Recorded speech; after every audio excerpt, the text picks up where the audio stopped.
What is the worst city you've ever visited? Port-au-Prince, Haiti. Saddest and most depressing place I've ever been, and I've been to Afghanistan. Tijuana.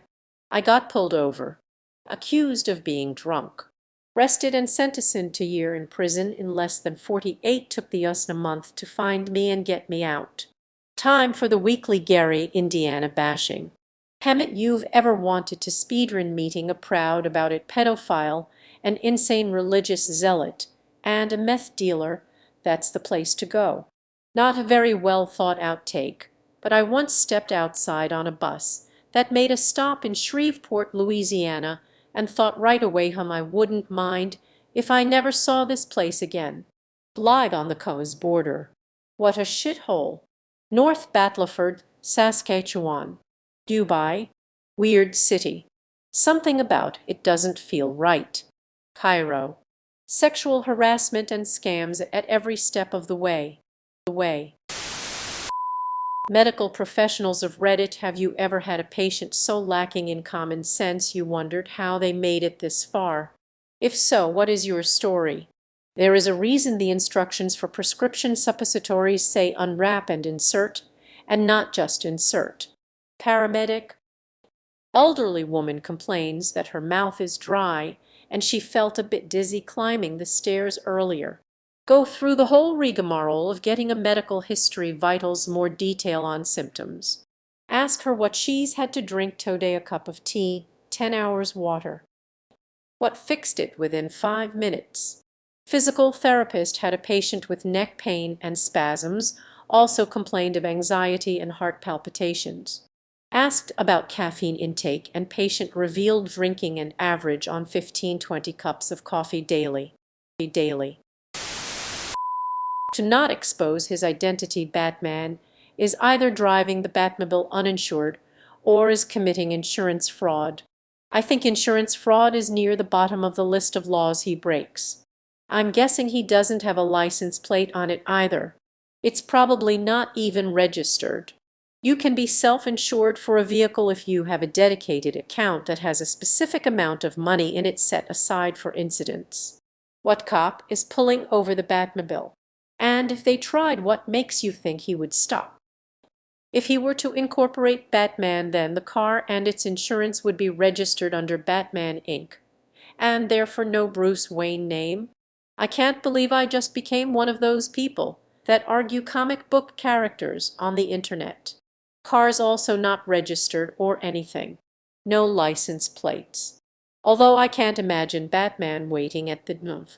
Except Adam West's Batman, he follows every law to the letter.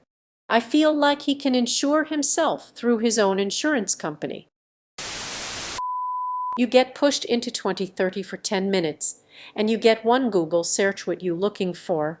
The history of the March 29th, 2024.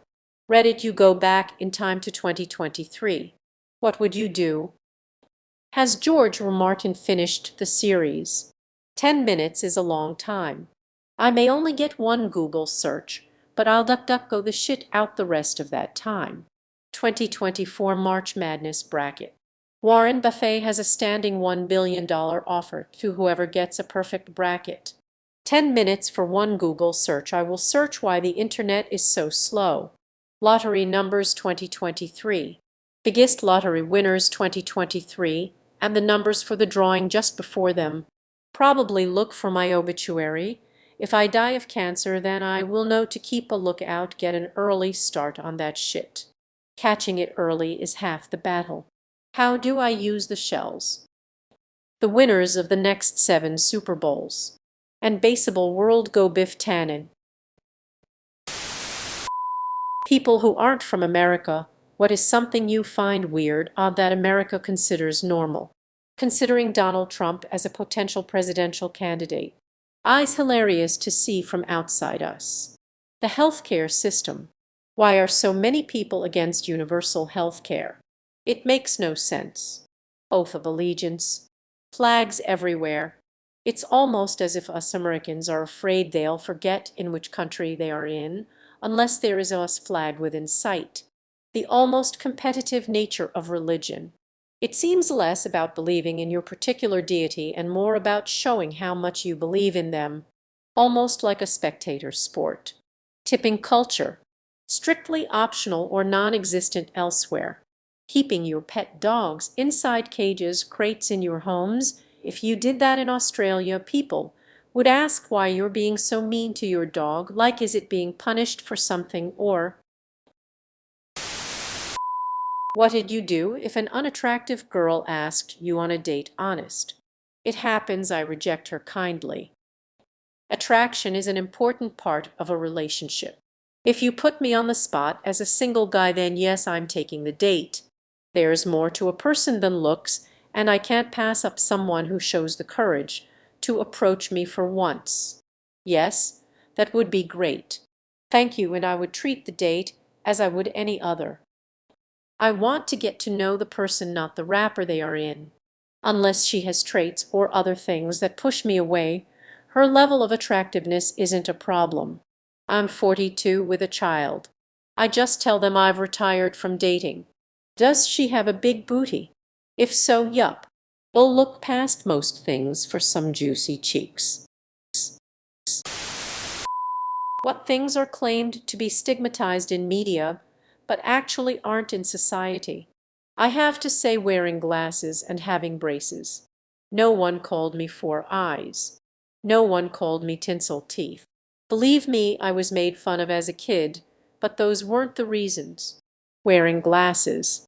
In-laws, most people I know get on pretty well with their in-laws. High school stereotypes. They scared the shit out of me until I got to high school. Slightly niche perhaps, but my kids always had trouble buying Father's Day cards for me because I didn't spend my evenings down the pub, fish, or play golf. I'd classify this more as a Reddit thing than media, but doing stuff by yourself.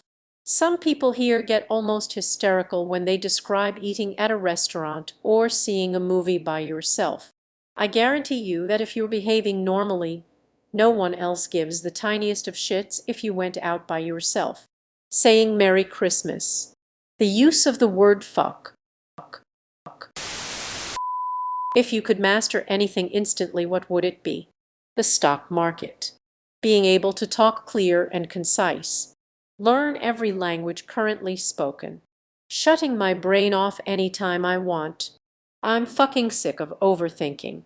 I'm wondering why the top comment isn't about high-level maths, physics, and computer science. Predicting Powerball numbers. Life. I'd love to master life. The guitar. I should probably say understanding women. Baiting. Making my heart stop with only the power of my mind. Crime. Think about it. If you master it, you can't ever be caught. It what the word is, but making it so everyone liked me. The ability to smack the dumb out of people, repercussions free. Mind control. Nothing. My biggest hobbies are hobbies because I love the process of learning and getting. I could master the art of not having allergies and asthma. Then I definitely master that. Food discipline. My singing probably, and making my wife more happy. Women fake orgasms to have relationships. Men fake relationships to have orgasms. Like men never used sex to get what they want. How could we possibly use sex to get what we want? Sex is what we want. Well, this one's is depressing. Women use sex to get love. Men use love to get sex. A dance as old as time, immortal. If either is true in a relationship, y'all should not be together. So it works. Each can provide the other with what they want. In other news, men are from Mars, women are from Venus, and other hot takes from before modern times. This is assuming no women want sex more than a relationship, and that no man wants a relationship more than sex. The sheer prevalence of parasocial OnlyFans shit makes it clear men want a relationship as much as they want sex a lot of the time. Orgasms are not worth faking. A relationship ain't getting that time back, dudes. A George Carlin joke is not a shower thought. What to reply to girl who canceled date last minute? No worries, and don't text her again unless she makes effort. You tell her no problem, and to get some rest. Then you continue on with your life. As you said, if she wants to see you, she will. Up to you if you want to leave that option open. My rule here and general thinking is that if she indeed was too tired, she would also include a rescheduled day in the text. If she doesn't, then move on. No point in asking if she wants to reschedule. Bet. Hit me up if you want to reschedule, and then don't reply unless she does. Okay, let me know if you'd like to reschedule. Ball in her court, and let yourself move on to someone else you're talking to. If she actually reschedules, great. If not, you're not waiting around. Nothing. She's not interested. You ever noticed that interested women aren't ever tired when they have dates? Millions of people wake up at the exact same second from using their cell phone as an alarm clock. I beat my housemates to the bathroom by setting my alarm to 5:57. If you really think about it, people waking up happens in a wave that goes around the planet. Interestingly, South Africa has the earliest average wake-up time of 6:24. Wait until you hear about how millions of people used. I felt a great disturbance in the force, as if millions of voices suddenly cried out in terror and were suddenly silenced. I fear something terrible has happened. Millions of people wake up the same second anyway, independent of their alarm clock, unless you are like me and set your alarm to like 6:04 for that coveted and very important 4 extra minutes of you're also like me and wake up to see how much time of sleep you have left. Doesn't matter when I hear the sound of my alarm clock. I always think I'm still dreaming even if it's during the day. What is the best city you've ever visited? Granada, Spain. The architecture, the food which comes free with your beer at any bar, and the people are amazing.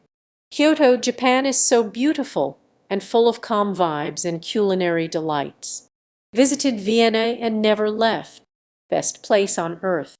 I love Wellington.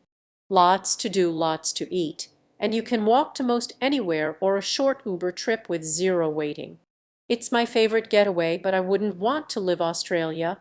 I could live in Port Douglas. Tokyo. Exploring Rome at midnight was one of the best experiences I've ever had. I would love to do it again. Bruges. Really like the alcoves. Edinburgh. Edinburgh, Scotland, and Queenstown is for very different reasons. Prague. Lisbon, Portugal. Went there last September and fell in love with the city and its surroundings. Only negative side was that we had to leave and come home. Barcelona.